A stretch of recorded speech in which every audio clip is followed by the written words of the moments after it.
Welcome to State of the State. I'm John Carlevale, hosting this particular program. Our guest is Beth Leconte. She is director of the Rhode Island chapter of OLLI, O-L-L-I, which is the Osher Lifelong Learning Institute at URI. And I have to say, Beth, I feel like I already know you because we have a mutual friend. I've heard so much about you in your program, and it's a funny thing how I was just talking at home about the possibility of inviting you, and I get this little email from Lloyd Kaplan, our mutual friend, and he says, John, you ought to interview Beth about the OLLI program. So once Lloyd says something, it's got to be done. That's right. And Lloyd Kaplan, who many of our viewers know because they associate him with the Aristocats, and he's written a number of books that we've talked about on this program. So many of our viewers know Lloyd Kaplan. And Lloyd describes the OLLI program as a teaching utopia. And he explained to me why he feels that way. And maybe if we have time, we'll go into that and give him a little more credit for bringing us together, Beth. Great, that would be nice. So welcome again to State of the State. And if you will, in general terms, what is Osher Lifelong Learning Institute? Well, John, I'd have to describe it as this. It's a community of lifelong learners, age 50 and better, from throughout Rhode Island and the southern part of Connecticut. And I say it's a community because it's people that are coming together because they've recently retired or they're looking for a purpose in life. They don't want to stop living and learning. So this keeps him socially engaged and challenged and meeting new friends. And the OLLI program is not just in Rhode Island and Connecticut. Right. It was founded by the Mr. Bernard Osher, the Bernard Osher Foundation. And he had a dream, John, or vision, if you will. He hails from the state of Maine, but does his business and where he did very well out in California, and he wanted to ensure that there were opportunities for lifelong learning in all 50 states. And he did so. There are now 125 OLLIs. We at the University of Rhode Island are one of his babies. You know, we started in 2009. There are many more ahead of us. Yes. But he did that, and he did it very successfully. So we're part of the Bernard Osher family, if you will. Now, would you know, and I hope I don't ask you a question that you don't know the answer to, but would you know if North Carolina has this program? Most certainly. Yes, and the reason I ask that is I have some friends who live in North Carolina. They happen to be the mother and father of my son-in-law. And Richard is just a guy that's got to learn about everything, and he's participates in this program in North Carolina, loves it. Do you know which OLLI? I don't. I just know that they live in North Carolina. Is there more than one there? There is more than one. North Carolina, think of it, it's a bigger state. But if he's in Asheville, North Carolina, that's one of the original He's in OLLIs. Cary. Okay, I can't remember which university, but the OLLIs all have to be affiliated with a university or a college to be accepted into the program. So good, I'm glad to hear that. Yeah, and he's told me so much about it, and I was almost certain that he and I were talking about the same thing. But I don't recall him ever saying, you know, I'm a member of so forth and so on. But I thought I would ask you that question because he's just loves learning. He's a brilliant man, and he has a great deal to offer, the kind of thing that Lloyd was talking about in his little note to me, that what makes it a utopia is you have people with life experience who now come to learn for the fun of it. You got that right. And they have a great deal to share, and they enhance the experience. Exactly. You know, we hear from all of our instructors that it's different than teaching in high school or teaching a college class, because the people are there, but they want to be there, but their point of reference, their life experiences, their professional backgrounds, and they're comfortable with who they are. So we invite people, you know, they can share their different opinions, mutually respect one another if they're not in agreement. But an instructor with OLLI must allow time for dialogue.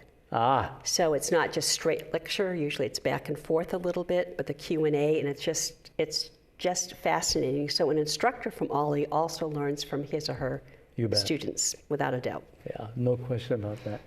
So if you would tell us, I find this very interesting. Bernard Osher has an institute bears his name.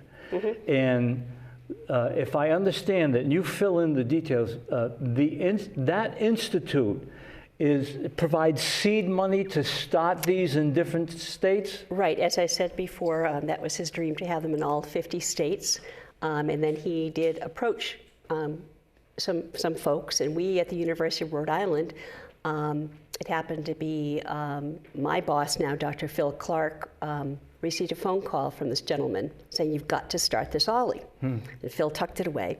And then the man kept calling again. Don Wilson was his name. And Phil talked to the university president and so forth. We had to apply to be part of the OLLI program with Bernard Osher. And that's how it all came to be. And so, he does provide startup monies. And when I got there, I just started my 11th year. They were, 2 years old then? And the charge at that time was to bring us up to 550 members so that we could apply for an endowment with the Bernard Osher Foundation, which we did. We successfully did that, met all the benchmarks, and we were granted an endowment. Now, members, correct me if I misspeak, members are the people who join OLLI and have the privilege of taking different courses that tickle their fancy, that they're interested in, and at a significantly reduced rate. So tell us a little bit about membership and rates and so forth. Sure, I'd be happy to do that. Our membership rate, which is an annual rate, so if you were to join today, John, you would expire a year from today, is $65. And with that $65, I'm going to say a few of the value-added programs I'm going to explain that you don't pay anything for. One of the big things, if you know URI, is limited parking. Part of our arrangement is that we have free parking accessibility for our members, which is very important as an age-friendly university, having older folks come in. And the OLLI program is academic in nature, but again, life experiences in bringing people together. So we have a walking program, which is no cost. They walk all over the state, different places, once a week. We have a movie group and a book club, and we have a foreign policy discussion program, a photography program, a writers group, etc. As the members come up with what they'd like to see happen, if it fits into the scope of what we do, we'll make that work. And one of them is a coordinator. Our courses are either a one-time lecture or presentation, if you will, all the way up to a 6-week program. And those programs or courses meet for an hour and a half traditionally. And so if we had a 6-week program, you would meet on Wednesday afternoons for your art history class from 1 to 2:30. And there's a fee for that. Very, very nominal. We go from $15 for a one-timer up to, I think it's $60 for a 6-week course. So many of our members will pick and choose over their semesters various subject matters. Yeah. And I read in your note to me that you're doing some things with travel. Yeah, okay. So prior to the pandemic, we would do some even overseas travels, if you will. Wow. So the group went to Iceland, they went to where the Azores. They've gone to Canada. They've done things stateside. And what's nice about that, John, is that, you know, some people join as a couple to OLLI. Some are single, but let's say the husband likes to travel, the wife doesn't. Sure. They can go with a group. Bringing people together that may have lost a loved one. They're a member with us now. They feel comfortable going because we organize it together. So they're traveling together. Everything's taken care of for them. And they sometimes have a course beforehand, learning about where they're going, or they learn on site. And since we had to eliminate travel for a little bit, we just now, as we came back this semester in person, we're doing local travel excursions, which we had done before, but we're putting more together. So it's really nice that they're seeing places in Rhode Island that perhaps it's always been on their list to go do, they never did, but they see us putting it together. We handle the registration, we handle logistics, and they go. There's a great deal to see in Rhode Island. Rhode Island has a history that is incomparable, particularly as it relates to the forming of this nation. Mm-hmm.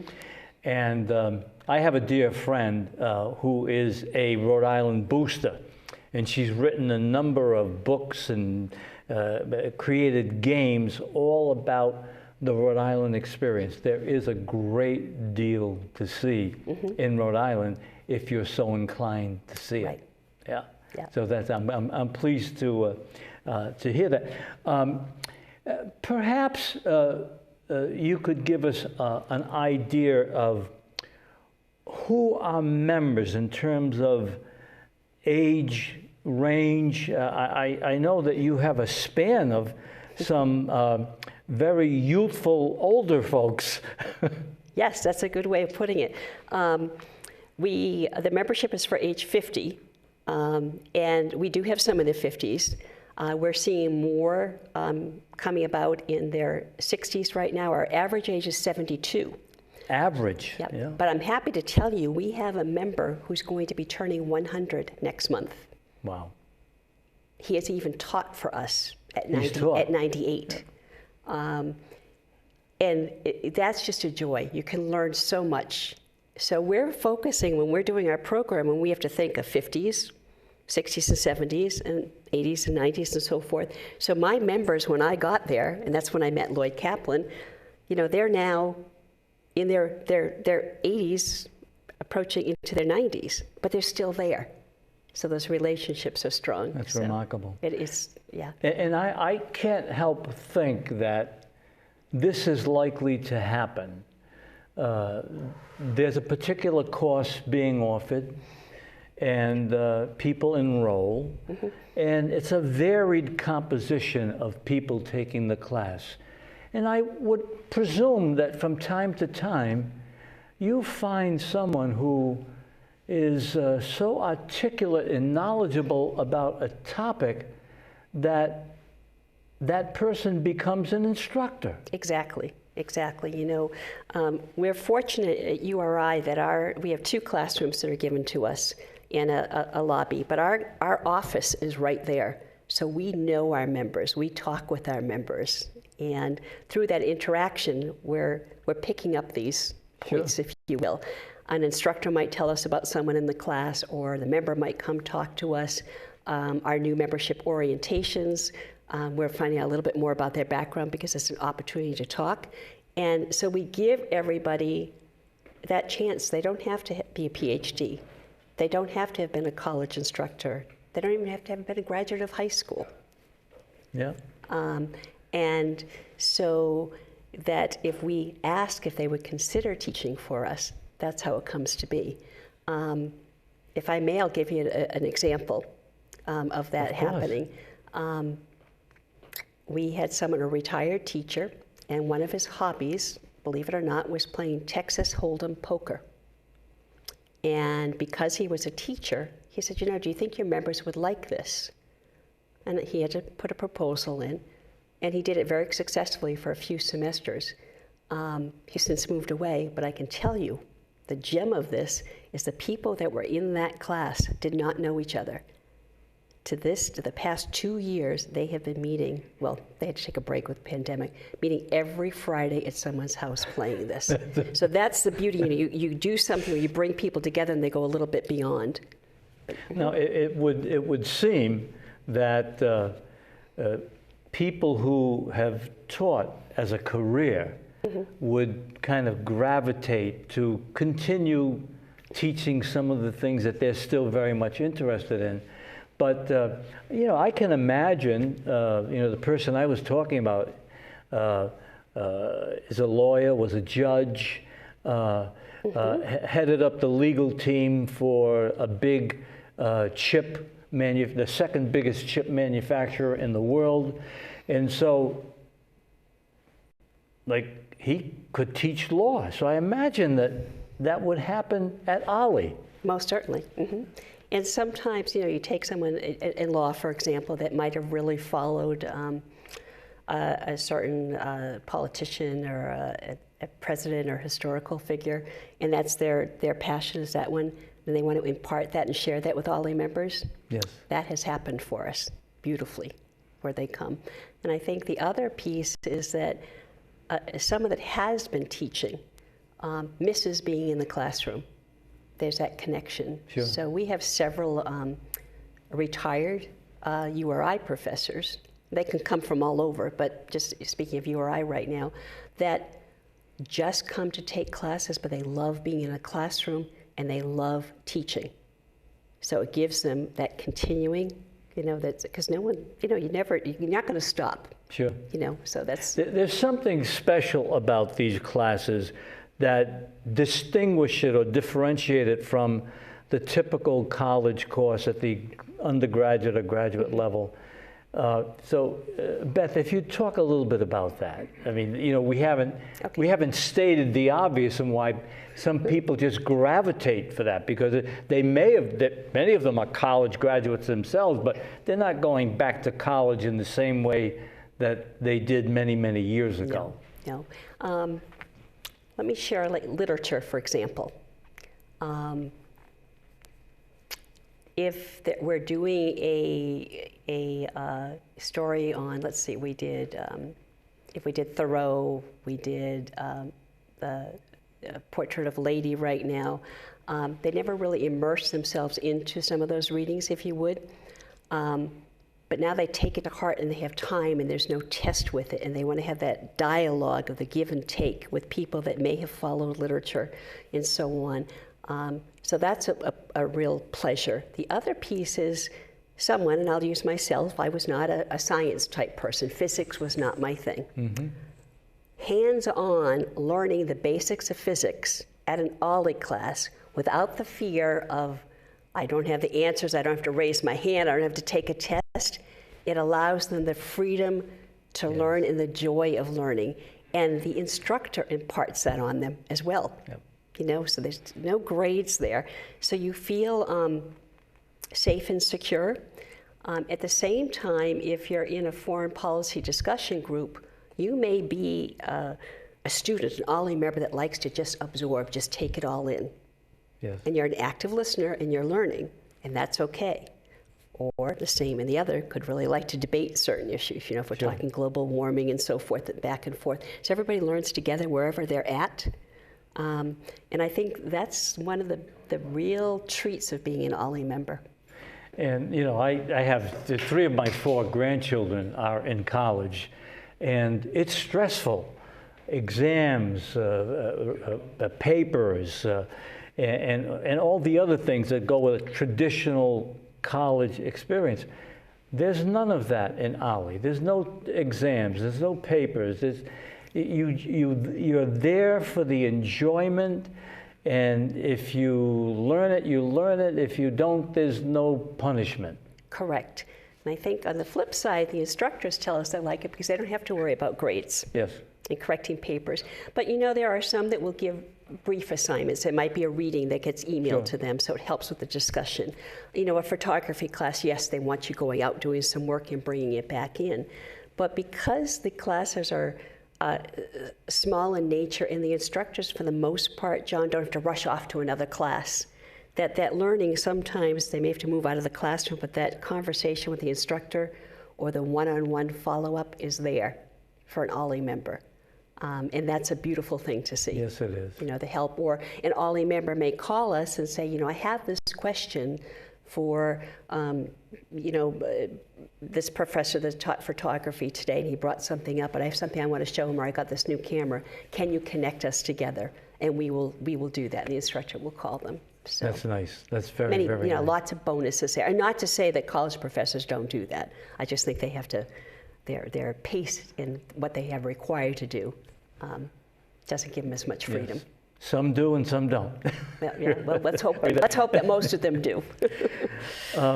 Well, you know, it really is the type of program where the fees are very modest.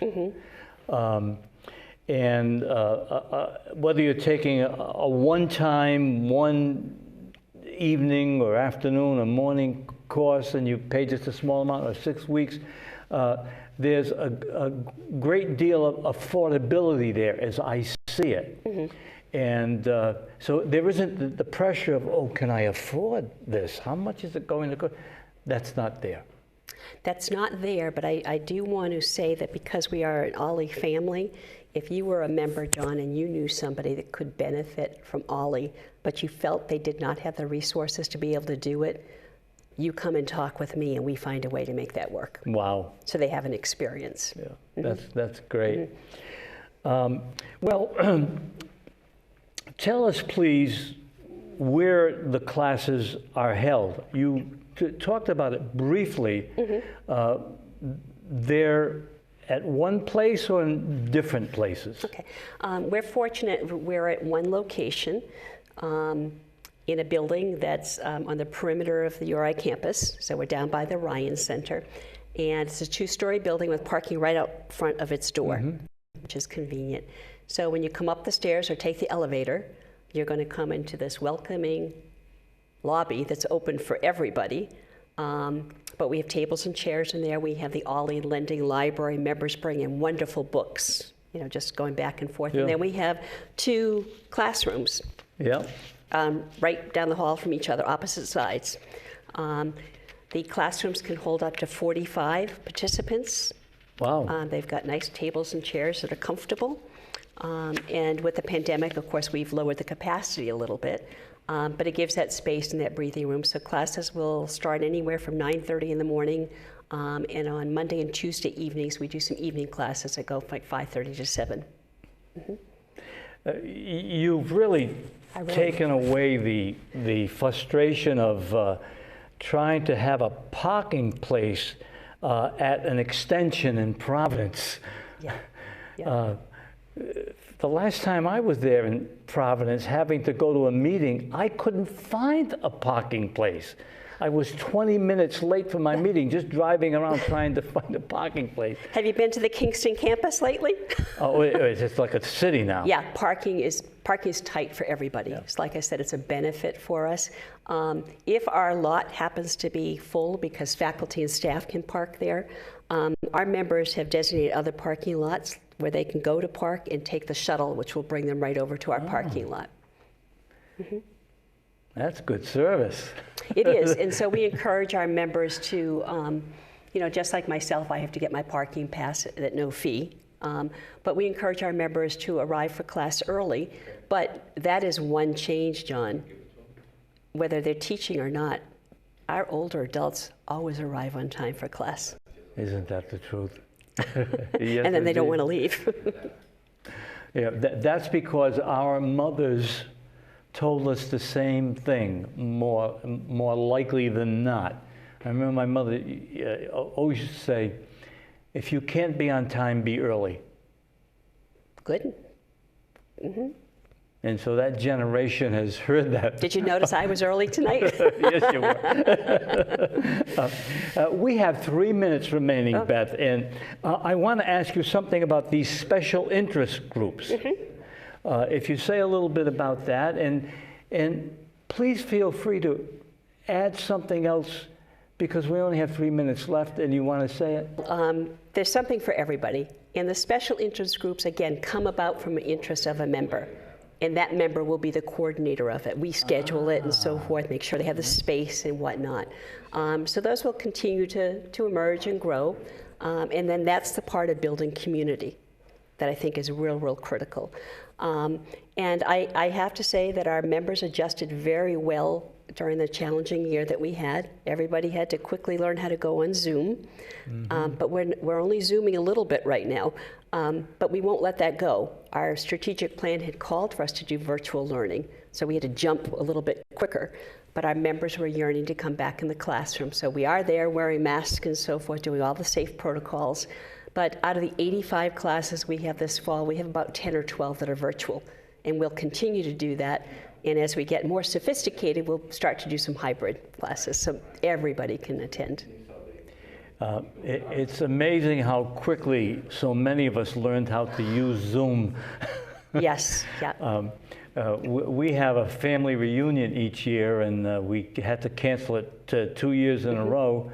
But the second year, we did a small Zoom meeting with people who were in Pennsylvania, California. It just is amazing. It is, and you just reminded me to say that we've been, one of the benefits, and there are a few things that came out of the pandemic. Yes. We now get instructors from all over the country, and that's happening with all the other OLLIs. Today I hosted a class from someone teaching from Boston, virtual. We had someone from North Carolina, we've had someone from Arizona, someone from Maine. So that is just, enhancing our program offerings. Yep. It's amazing what it has done. And older adults have adapted to it, and they have learned, and we've been there to teach it for them. So we can never underestimate. Beth, throughout this program, we will show the website for OLLI, because you really can learn much more than we've talked about here on the website. So we'll put that information up. And we have just a short time left. And so before we end our program, I do want to share what Lloyd Kaplan sent to me in an email. Okay. He just couldn't be here with us tonight. He had another commitment. But this is what he says. OLLI is teaching and learning utopia. An OLLI class provides an environment in which intelligent adults gather together to learn, and learn without the pressure of exams, term papers, grades, and so forth. It is learning at its purest. Complementing what the instructor brings to class, the student often contributes their own knowledge to the class discussion, thus enhancing such discussions. In my opinion, says Lloyd, OLLI classes are the ultimate educational experience, one in which the teacher teaches the class teaches the class, and the class teaches the teacher. This is often experienced in an OLLI class.